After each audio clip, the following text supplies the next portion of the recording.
Hi, I'm Lisa Rubel from Love to Color My World. Thanks so much for stopping by. Today I'm going to share some of my favorite quilt patterns with you. I'm going to start out with Stripy Improv Halloween.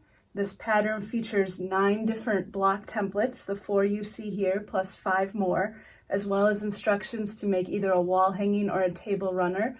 The quilt is made using Stripy Improv blocks and reverse applique to put the shape over the top.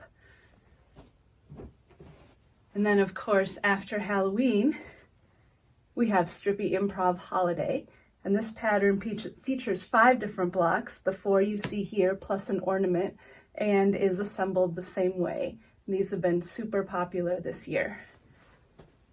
And then behind me, I've got Frequency, which is a really quick quilt to sew just because it's made out of 5 vertical columns and it uses a lot of different width strips.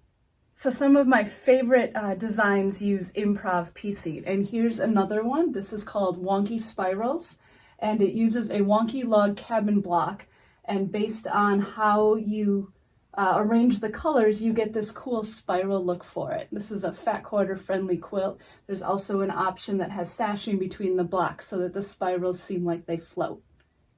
And behind me here is Zuzu Squares. This was the next one I did after Wonky Spirals. And it uses the same concept of a wonky log cabin block, but in between the regular logs, I did little pieced black and white skinny strips. Now, you don't have to piece those. You can also use some sort of black and white stripe or some other contrasting print. But these are really fun blocks and make a dynamic Dr. Seuss looking quilt. And last but not least, this is Wonk Around the Block. And I originally designed it as a block of the month with 6 parts. It's assembled medallion style, starting with the wonky star center.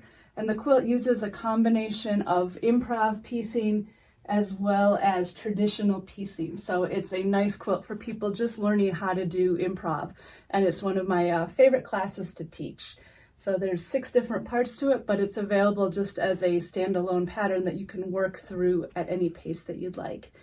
So those are the quilts I wanted to share with you. Thanks so much for stopping by. And if you have any questions, feel free to pop me an email, lisaerubel@gmail.com, or reach out on Instagram, lisaerin1121. Have a great day.